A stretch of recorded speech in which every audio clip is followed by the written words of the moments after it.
आकृती वृक्षचे मालक प्रसिद्ध उद्योगपती अनिकेत शेठ सोमवंशी आपण सर्व मित्रमंडळींसह उपस्थित झालात. आपला या ठिकाणी फेटा बांधून सन्मान होतोय. आपण स्टेजवर यायचंय. टोकन द्या का भाऊ शिंदे, टोकन पाठवा पुढं.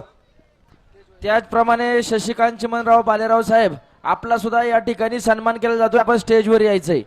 पाठीमाग गोविंद शेठ गांजवे सरपंच.